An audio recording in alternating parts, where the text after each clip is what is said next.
ಕಳ್ಕೊಳ್ಳೋದೇನಿಲ್ಲ, ಬಿಹಾರ್ ಹೋಗ್ಬಿಡ್ತು, ಅದು ಮರ್ತು ಬಿಡಿ ಬಿಹಾರ್. ನ್ಯೂ ಚಾಪ್ಟರ್ ನಟರಾಜ್ ಗೌಡ್ರದ್ದು ಆರ್ಗ್ಯುಮೆಂಟ್ ಕೇಳ್ತಾ ಇದ್ದೆ.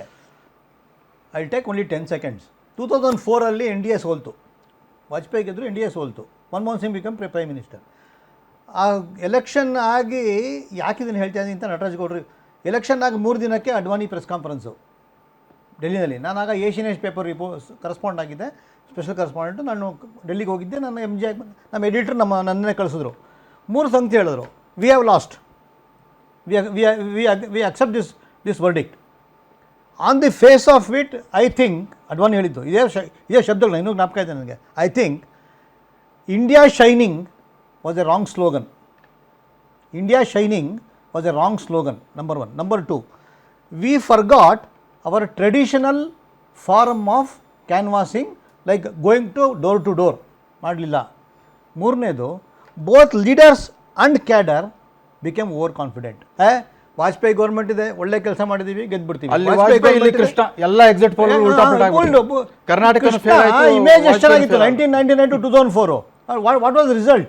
ಕಾಂಗ್ರೆಸ್ ಪಾರ್ಟಿ ಗಾಟ್ 65 seats, 136 ಇಂದ 65. ಸಿಂಗಾಪುರ, ಬೆಂಗಳೂರು. ನಾನು ಹೇಳೋದು ನಟರಾಜ್ ಗೌಡರು ಮಾತಾಡ್ಬೇಕಾದ್ರೆ ಹೇಳಿದ್ರಲ್ಲ, the Congress party is the oldest political party in India. ಅವ್ರಿಗೊಂದು ಮ್ಯಾಗ್ನಾನಿಮಿಟಿ ಇರಬೇಕು. Yes, we have lost, we will introspect. ನಾವು ಆತ್ಮಾವಲೋಕನ ಮಾಡ್ಕೊತೀವಿ, ಯಾಕೆ ಸೋತ್ವಿ ಅನ್ನೋದನ್ನ ಆತ್ಮಾವಲೋಕನ ಮಾಡ್ಕೊತೀವಿ ಅಂತ ಹೇಳಿ. ಬಟ್ ಸರ್, ಈಗ ಆತ್ಮಾವಲೋಕನ ಅನ್ನುವಂತ ಪದದ ಅರ್ಥ ಕಳೆದು ಹೋಗಿದೆ. ಯಾಕೆ ಅಂತಂದ್ರೆ ಕೂಡ ಯಾವುದೇ ರೀತಿಯಾದಂತ ಉತ್ತಮ ಫಲಿತಾಂಶ ಕಾಣದೇ ಇರೋದ್ರಿಂದ ಕೇವಲ ಆತ್ಮಾವಲೋಕನ ಅನ್ನುವ ಹೆಸರು. ಕಾಂಗ್ರೆಸ್ನವ್ರಿಗೆ ಪವರ್ ಇದೆ, ಪವರ್ ಸ್ಟ್ರಗಲ್ ನಡೆಯುತ್ತೆ. ನಿಮ್ಮಲ್ಲಿ ಪವರ್ ಇಲ್ದೇನು ಪವರ್ ಸ್ಟ್ರಗಲ್. ನಮ್ಮ ರಾಜ್ಯಾಧ್ಯಕ್ಷರು ಉಳಿತಾರೋ ಇಲ್ವೋ ಅಂತ ದಿನ ಡಿಬೇಟ್. ಉತ್ಕರ್ಷ ಆನ್ಸರ್ ಆತ್ಮಾವಲೋಕನ ಇಂಟ್ರಾಸ್ಪೆಕ್ಟ್ ಮಾಡ್ಕೋತೀವಿ ಅಂತ ಹೇಳಿದಂತ ಅಡ್ವಾಣಿಯವರು ಇಂಟ್ರಾಸ್ಪೆಕ್ಟ್ ಮಾಡ್ಕೊಂಡ್ರು. 10 ವರ್ಷ ಪಾರ್ಟಿ ಅಧಿಕಾರ ಕಳ್ಕೊಂಡ್ರು. 2014 ಮೋದಿ ಬರಬೇಕಾಯ್ತು, ಬಂತು. ಆ ಒಂದು magnanimity, the oldest political party, once upon A time A biggest political party, largest political party in terms of number, biggest political party in terms of social reach. ಜನರಿಗೆ ಏನ್ ಬೇಕು ಅಂತ ಪಲ್ಸ್ ಅನ್ನ ಅವರು ಏನು ಹಿಡಿಯೋದಕ್ಕೆ ಸ್ವಲ್ಪ ಕಷ್ಟ ಪಡ್ತಾ ಆಗ್ತಾ ಇಲ್ಲ. ದಯವಿಟ್ಟು ಸೆಕೆಂಡ್, ನಾನು ಪಲ್ಸ್ ಅಂದ್ರಲ್ಲ ಮೇಡಮ್, ಇದೇ ಪಲ್ಸ್ಗೆ ನಾನು ಆನ್ಸರ್ ಮಾಡಕ್ ಹೋಯ್ದು. ಮೋದಿ ಅವ್ರಿಗೆ ವಿಶ್ವಗುರು, ಬಿಜೆಪಿ ದೊಡ್ಡ ಮಟ್ಟದಲ್ಲಿ ಗೆಲುವಿಗೆ ಕಾರಣ ಆಗ್ತಿರೋ ಮೋದಿ ಜಿ ಅಮಿತ್ ಶಾಗೆ ಒಂದು ಆಸರೆಯಾಗಿ ಇಲ್ಲ ಅನಿವಾರ್ಯತೆಯಿಂದ ನಿತೀಶ್ ಕುಮಾರ್ ಅವ್ರ ಜೊತೆ ಇರೋದಂತಲ್ಲ. ಅವತ್ತು ಅವರು ಟಾರ್ಗೆಟ್ ಏನಿದೆ ಅಂದ್ರೆ ಕಾಂಗ್ರೆಸ್ನ ಅಲ್ಲಿ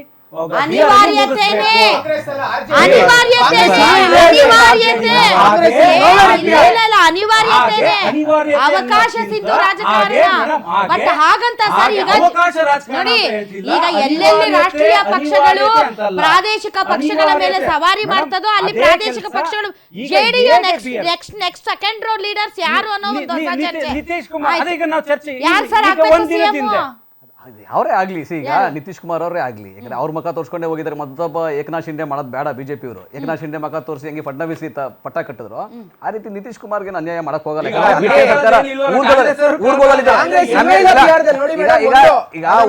ಈಗ ಊರ್ಗೋಲಿದ್ದಾರೆ, ಒಂದು ಊರ್ಗೋಲು ನಾಯ್ಡು, ಒಂದು ಊರ್ಗೋಲು ನಿತೀಶ್ ಕುಮಾರ್.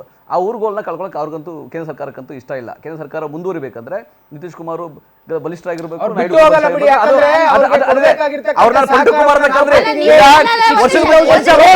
ಅಮಿತ್ ಶಾ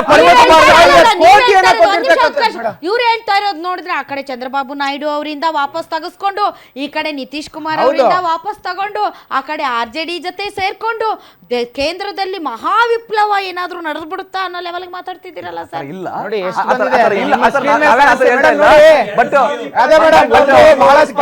ಮೋದಿ ಕೂಡ RSS ಮೋದಿನ ಕಿವಿ ಹಿಂಡಕ್ಕಾಗಿಲ್ಲ ಕೂಡ ನಿತೀಶ್ ಕುಮಾರ್ ಅವ್ರ ಕಡೆ, ನಾಯ್ಡು ಒಂದ್ ಕಡೆ ಕಿವಿ ಹಿಂಡ್ತಾ ಇದ್ದಾರೆ. ಸಿಎಂ ಖಂಡಿತವಾಗ್ಲೂ ಹಿರಿಯರು ಡಿಸೈಡ್ ಮಾಡ್ತಾರೆ. ಕಾಂಗ್ರೆಸ್ ಅವರಿಗೆ ನಮ್ಮ ಹೈಕಮಾಂಡ್ ಡಿಸೈಡ್ ಮಾಡ್ತಾರೆ.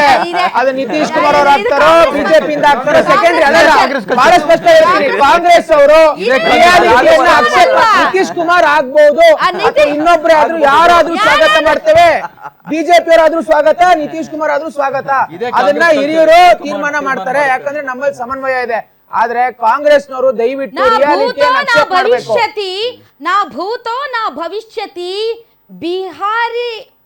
ಬಿಹಾರಿ ವಾಲೋಂ ಕಾ ಪ್ಯಾರ್ ನಿತೀಶ್ ಕುಮಾರ್ ಅಂತ ಪೋಸ್ಟ್ ಹಾಕಿದ್ರು ಹೌದು JDU ಅವರು 30 ನಿಮಿಷಕ್ಕೆ ಕಿತ್ತಾಕ್ಬಿಟ್ರು. ಯಾಕೆ ಅಂತಂದ್ರೆ ಈ ಕಡೆ BJP ಅವರು ನಿತೀಶ್ ಕುಮಾರ್ ಮತ್ತು ನರೇಂದ್ರ ಮೋದಿ ಅವರು ಜಂಟಿಯಾಗಿ ಹಿಂಗೆ ಕೈ ಎತ್ತಿರುವಂಥ ಫೋಟೋ ಹಾಕಿದ್ರು. ಸೊ ಇವೆಲ್ಲ ಬೆಳವಣಿಗೆಗಳಿಗೂ ನೀವು ಯಾರು ಸರ್ ಮುಖ್ಯಮಂತ್ರಿಗಳು ಅಂತ ಅಂದ್ರೆ ಹೆಸರು ಹೇಳಕ್ಕಾಗದೆ ತಡ್ಕಾಡ್ತಾ ಇರೋದು ನೋಡಿದ್ರೆ ನೋಡಿ ಮೇಡಮ್, ಹುಷಾರು ಸರ್, ಏನೋ ಅಲ್ಲಲ್ಲ, ವಿಪ್ಲವ ಮಾಡೋದಕ್ಕೆ ರೆಡಿ ತಡ್ಕಾಡೋ ಪ್ರಶ್ನೆ ಇಲ್ವೇ ಇಲ್ಲ. ಹಿರಿಯರು ಯಾರು ನಿರ್ಣಯ ಮಾಡ್ತಾರೆ ಅವ್ರನ್ನ ನಾವು ಸ್ವಾಗತ ಮಾಡ್ತೇವೆ. ಥ್ಯಾಂಕ್ ಯು ವೆರಿ ತಡ್ಕಾಡೋ ಮಚ್. ಪ್ರಶ್ನೆ ಇಷ್ಟನೋ ಕಷ್ಟನೋ ಮೋದಿ ಅವರ ಜನಪ್ರಿಯತೆ, ನಿತೀಶ್ ಕುಮಾರ್ ಅವರ ಉತ್ತಮ ಆಡಳಿತ ಇವತ್ತು ಬಿಹಾರ ಮತದಾರರು ಮನಸೋತಿದ್ದಾರೆ, ಅವರನ್ನ ಗೆಲ್ಲಿಸಿದ್ದಾರೆ. ಸೋತವರು ಆತ್ಮಾವಲೋಕನ ಮಾಡ್ಕೊಳ್ಬೇಕು. ಮತ್ತೆ ಮತ್ತೆ ಸೋಲುಗಳು ಆ ವ್ಯಕ್ತಿಯ ಕ್ರೆಡಿಬಿಲಿಟಿಯ ಮೇಲೆ ಪ್ರಶ್ನೆ ಹೇಳುವಂತೆ ಮಾಡುತ್ತೆ.